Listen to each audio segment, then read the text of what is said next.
So, today we are going to have our activity talks about your different opinions and different views of your life regarding whether you like to in favor of same-sex marriage or you will be opposed or not in favor of same-sex marriage, right? I know that you have different views and different point of views that you are going to raise. So let's have to know that one today. Okay. But before that, we are going to introduce our. You might wonder there are teachers at the back. Okay. So that is our adjudicators. Okay. Let's have first our adjudicator. Number one, our English teacher, Ma'am Carol P. Bagas. And then our second adjudicator, the ever beautiful English teacher, Ma'am Rebecca Bongkawan. And then our third adjudicators, we have our values teacher, our ever sexy Ma'am Madeline Desrado. Okay, so today let's have our free debate. Okay, so everybody could have to raise your point of views regarding the things that you are going to raise, whether you are in favor or not on the same-sex marriage, right? Okay, so let's have to divide this role. You will be the opposition, and this group you will be the affirmative. Okay. But then we will have our moderator, si Zert Rigner. Okay. So he will be the moderator for our debate. So he will be the one to moderate whether who will talk and who will have to raise their opinions. Okay? Yes. Okay. Are you ready? Yes, sir. Okay, let's have to start, but then you are going to talk only for 1 to 2 minutes, right? Yes. Okay, so you are getting 1 to 2 minutes to talk for maximum of time that you are going to raise your views. Okay, yes. Okay, if you are going to react, but then you are going to raise your hand, then Zert will have to call you. Okay, let's start. The ball rolling. Magandang umaga sa inyong lahat. Nandito tayo ngayon para pag-usapan at pagdebatehan ang tungkol sa isang isyu na kalat sa ating lipunan. At ito ay ang same-sex marriage. Itong same-sex marriage ay isang issue na pinag-uusapan at pinaglalabanan ngayon sa Kongreso at sa Senado. Ito ay ang mga congressman at ang mga senador ay kasalukuyang naglalaban at nagdidebate kung sasang-ayunan ba nila ang same-sex marriage na kung saan papayagan na ikasal ang dalawang tao magkapareho ng kasarian. Para masimulan na natin, maaari ba tayong tumawag ng isang debater na nanggagaling sa affirmative side? On June 26, 2015, in the U.S. Supreme Court ruled that gay marriage is a right protected by the U.S. Constitution in all 50 states. Prior to their decision, same-sex marriage was already legal in 37 states in Washington, D.C. So why not allow it here in the Philippines? Legal gay marriage contend that gay marriage bans are discriminatory and unconstitutional, and that same-sex couples should have access to all the benefits enjoyed by different-sex couples. No union is more profound than marriage, for it embodies the highest ideals of love, fidelity, devotion, sacrifice, and family. In forming a marital union, two people become something greater than once they were.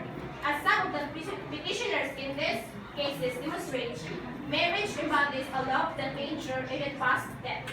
It would misunderstand this man and woman to say they disrespect the idea of marriage. Their plea is that they do respect it so deeply that they seek to find its fulfillment for themselves. Their hope is not to be condemned to live in loneliness, excluded from one of the civilizations and oldest institutions. We ask for equal dignity in the eyes of the law. Okay, Here we call someone from the opposition side. Okay, Mr. Brian. We in the opposition side believes that same-sex marriage should not be allowed or should not be legalized here in the Philippines because first, marriage is created by God and not by man or woman. It is created by God to have a marriage is created by God between man and woman. So even if we have a right, even if we have human rights, we don't have a right to we don't have a right to we don't have a right to redefine the definition of marriage because marriage is a sacred thing and it is not a thing that we should, it is not a right to implement marriage because we love the other person the same gender as Okay, just like what Andy said, we cannot redefine the marriage that God created. So we call someone from the affirmative side to rebut what Andy said. Okay, Joshua. We, the affirmative side, strongly believe that same-sex marriage should be allowed in this country because same-sex marriage should help the children in a foundation or in a because if two people or have a same sex because if they got married and they don't have any children, then this time they will come to the foundation to adopt the children. So we should allow same-sex marriage so that we can help the children we can help the children who don't have a family. Just like Joshua said, same-sex marriage increases adoption. So, can someone in the opposition side rebut him? In same-sex marriage, there is simply no room for procreation. And when we define marriage, it is obviously a manifestation of the desire of couple to have a family sooner or later in their married years. If same-sex couples are unable to have children naturally, they can be given the status of marriage. Do you have any opinion about that affirmative side? Okay, Joshua again. There's also man and a woman get married don't have the children. So are they also not defined marriage? Okay, can someone from the opposition side rebut Joshua? Someone? Anyone? We're not talking about adopting children, we're talking about procreation. Sir. Kung sa tingin mo na ang pakikipag-asawa ng hindi magkapanilang kasarian ay makakabuo ng bata, bakit yung iba hindi nakabuo ng bata kahit na sila ay hindi magkapanilang ng kasarian? Excuse me, we are not talking about creating babies. We are talking about marriage between man and woman. So, in our tradition, marriage is between man and woman and not man and woman to woman. Addition. Yes, Mr. Ryan. Another point why same-sex marriage should not be passed is that it is not according to our Constitution.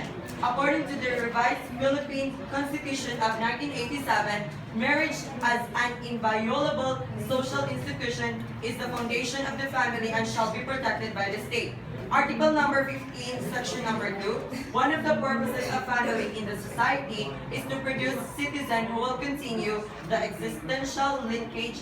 In other words, marriage couple should produce following citizen, but exemption is given to parties who are impotent or incapable of bearing a child due to some circumstances. The Family Code of the Philippines tells us that marriage is a special contract of permanent union between a man and a woman, entered into in accordance with law for the establishment of conjugal family life. Title number 1, chapter number 1, article number 1, an emphasis should be given in the words between a man and a woman. Just this phrase tells us that the same-sex marriage is and should not be legal in our country. In this house, we strongly oppose. And it said they strongly oppose same-sex marriage. So, someone from the society. Do you have any rebuttals or disagreement with them?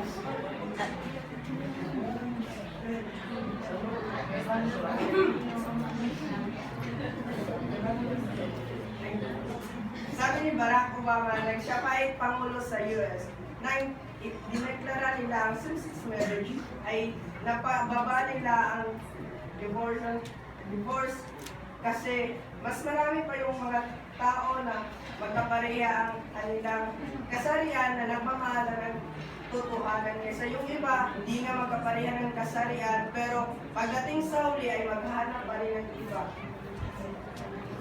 Salamat sa swap.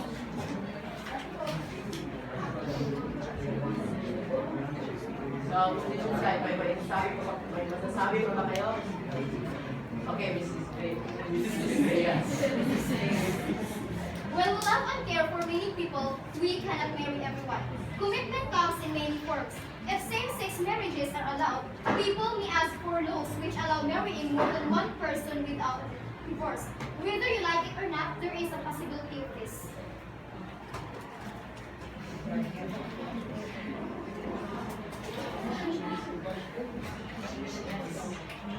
Affirmative, may masasabi pa kayo?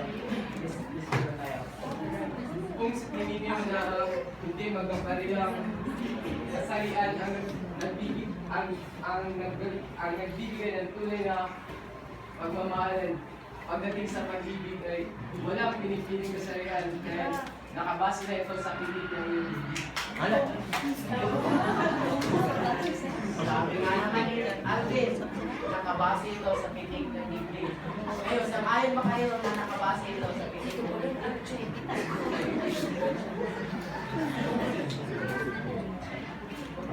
Pinipilig ba yung mga dibdib na gusto nyo sabihin?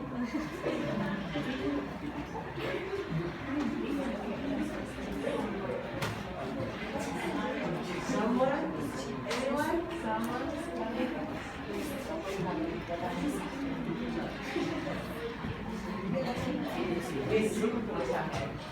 From the beginning, our purpose as individuals and as couples in marriage is to glorify God, not to disobey.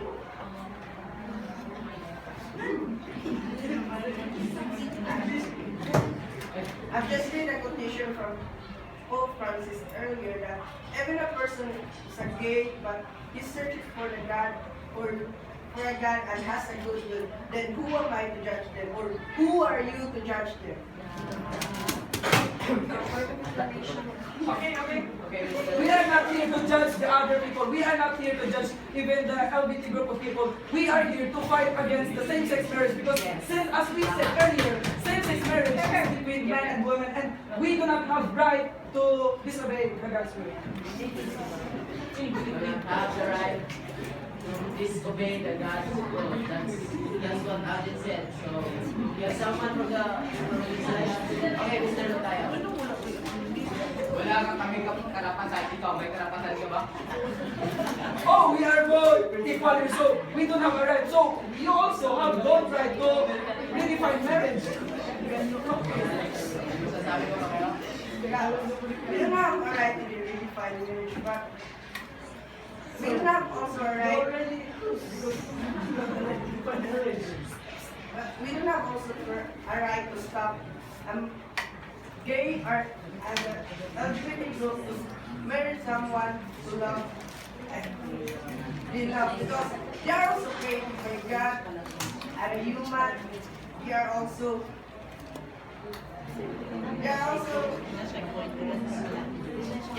deserve to be respected because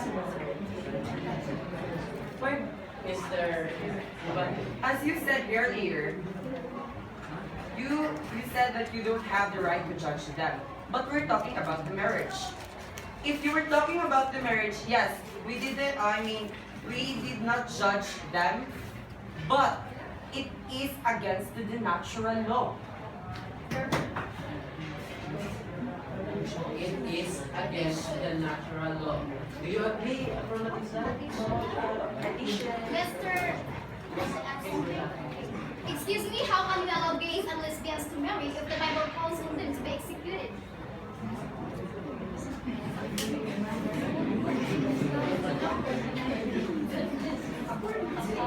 So, affirmative side, may masasabi ka pa kayo. Meron ka ba may Biko, may masasabi ka ba? Wala. Sister lang tayo. Wala nga kami kalaban-laban pagdating sa Biblia. Pero ang sa amin lang ay paglaban kung ano ang nararamdaman at kung ano ang ikakasaya nila.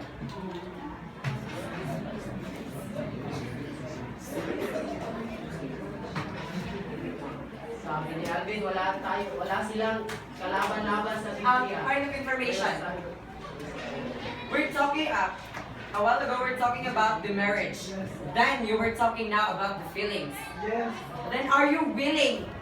I mean, what I mean is, are you willing to against the natural law? You're talking about the feelings. Yeah, we're talking about the feelings because without a feeling, can you marry someone without feelings? Can you answer that?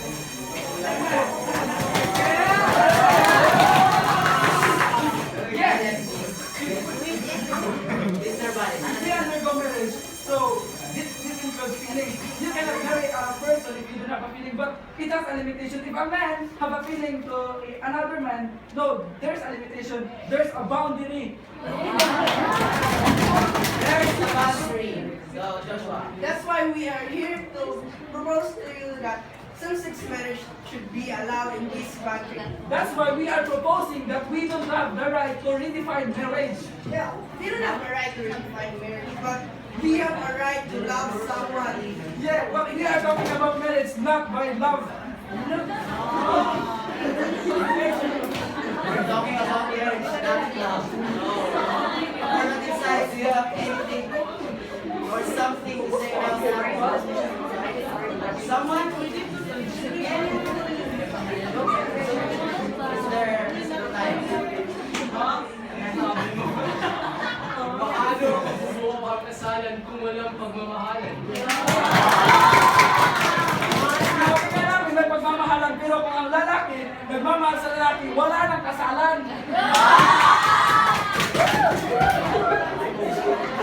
Ano ba may masasabi? Affirmative side. Mga nasa likuran, may masasabi ba kayo? We should stand our way.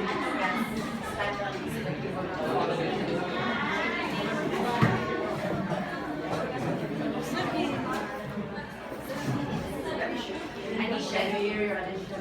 Do you have any idea what is the definition of marriage?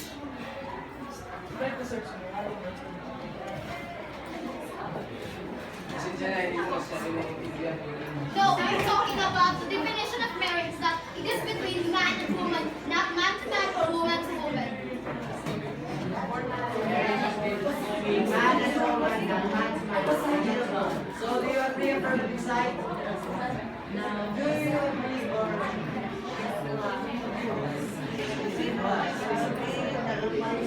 Sabi ko ba kayo? Joshua. Alvin. Mistake. Marriage is a fundamental right, whether you are LGBT or not. Marriage must be available to those who have wanted, because all marriage is about mutual love, respect, and support.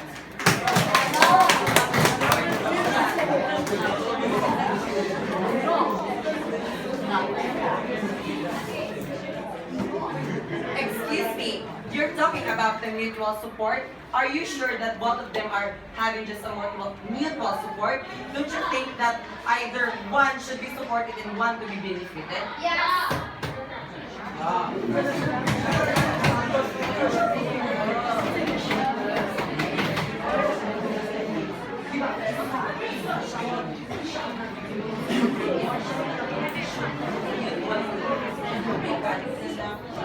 Sabi ni Kenneth, walang equal sa same-sex marriage. May masasabi ba kayo tungkol doon? Affirmative side.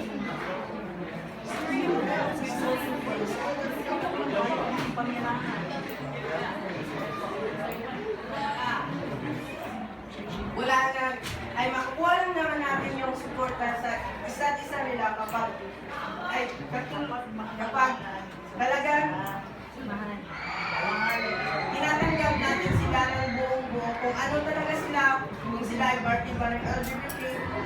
LGBT group or sila ay isa lang normal na tao. Kasi ganyan naman talaga ang pagmamahalan or sa isang kasalan, dapat tanggap natin yung isa't isa at nagmamahalan kayo ng tuwing. Yun nga, nagpakasal nga kayo, magkaiba ang iyong kasarian. Pero ang tanong, mahal niyo ba ang isa't isa? Yes, Sir Kenneth. Let me talk in Filipino. Di ba sabi niyo kay Ina, pagmamahalan? Tapos ngayon, pupunta naman kayo sa kasalan. Eh, paano nga yung magpapakasal yung LGBT if yung pagmamahalan nila hindi fulfilled? Una, ihahambing ko lang yung pagmamahalan ng LGBT sa Quezon ni Boy. Okay. Meron si Boy at saka si Gay. Si Boy nagpapakakeso, habang si Gay naman nagpapakabola.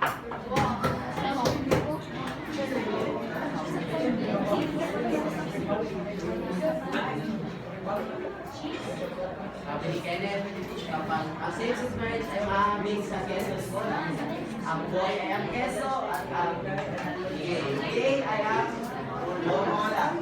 Bola. Affirmative side, sabi niyo po.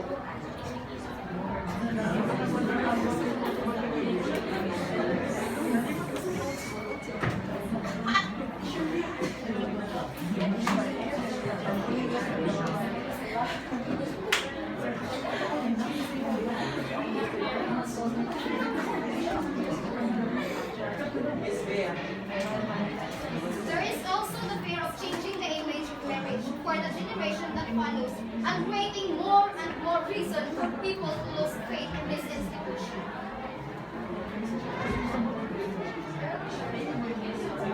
Affirmative side, may masasabi ko kayo. Kung wala na masasabi ang affirmative side, maaari na ba natin itong tapusin? Kung ngayon, siguro naintindihan natin na ang same-sex marriage ay may disadvantage at advantages. Advantages, nagmamahalan sila, nagkakaroon sila ng saya. Disadvantages, may nalalabag ng mga batas, nalalabag ang Diyos, at maraming, ang natural na mga batas ay hindi nasusunod. So, my question,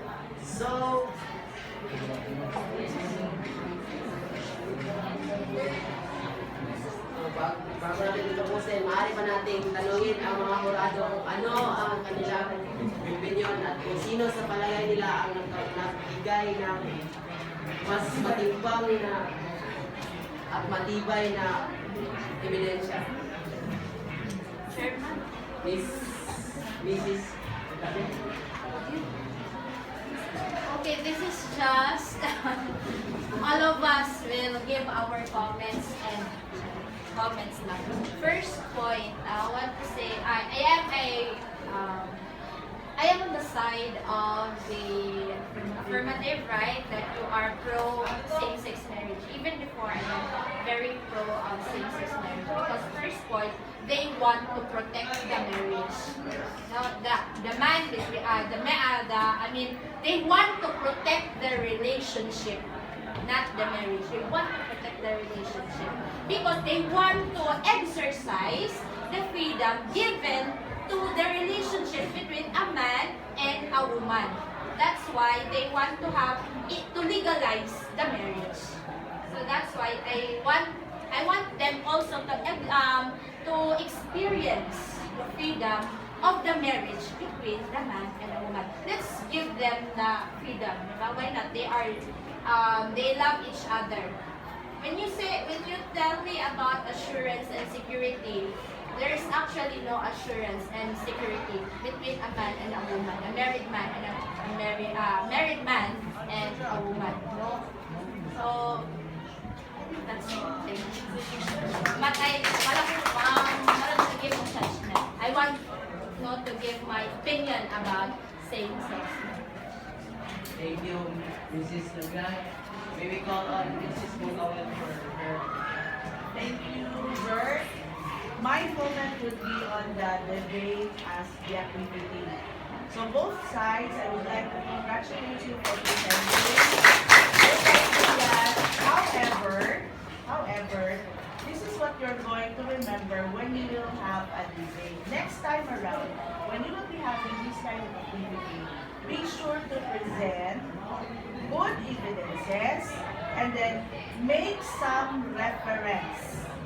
Quote some references. Because you cannot just say, marriage is like this and like that.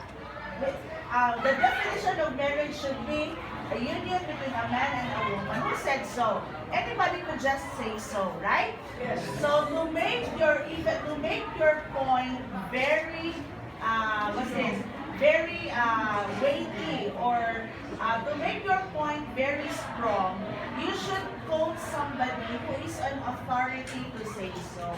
So like when Bea said, the definition of marriage should be blah blah blah. Then while I was listening to her, I would say, who said so? Yeah. Okay? So next time around, please present your sources, because anybody could just say something about something. You understand? So that will be to make your arguments very strong. Okay. And then another observation that I have, both sides were presenting different arguments after another. So one side is citing the definition of marriage, the other side is not rebutting. They are presenting another argument which is not related to the first argument presented. Since you are having a free debate, you should your line of saying your argument should be based from the previous argument presented. Do you get me? Yes, So ma'am. there should be continuity between the arguments that you should have, that you presented rather. So I guess that would be all. So next time, I want you to take note of those comments, so that in the next round that you will have a debate, you can have a better output. Okay, and then once again, congratulations for having such rich ideas. They will always see.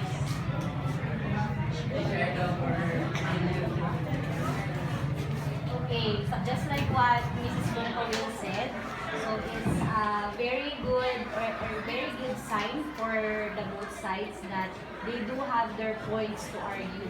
First, before you go to a debate, you have to prepare like a soldier. You have to research and research and research, so that once you're in the debate or in the war zone, you don't utter words out of the context.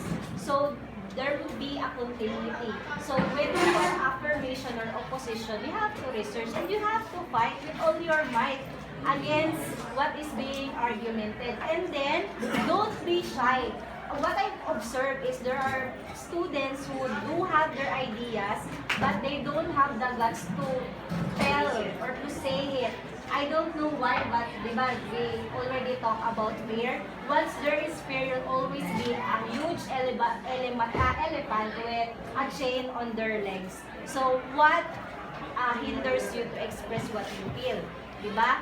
And then, in my second observation is, there are some debaters who express their points which is not really relevant to the argument. Sometimes they make that Google lines which is not really related, some analogy that is not actually related. But then, again, there will always be next time. So I know you can do better the next time around. And again, congratulations. Thank you, judges. That ends our activity for today. Thank you very much.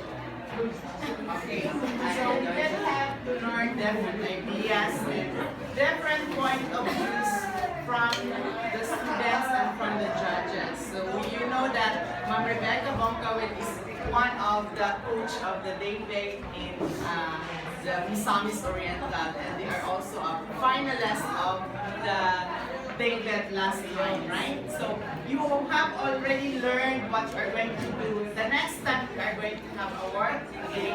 But then of course you are presented the different, the very good ideas that you have. So congratulations to all of you. And then the next time around we will have to do the best debate that we have in our class. Okay, so each of your point of views and each of your views and each of your opinions are to be respected. Okay, why you are in favor and why you are not in favor of the same sex. Okay, that's all for this morning. Thank you and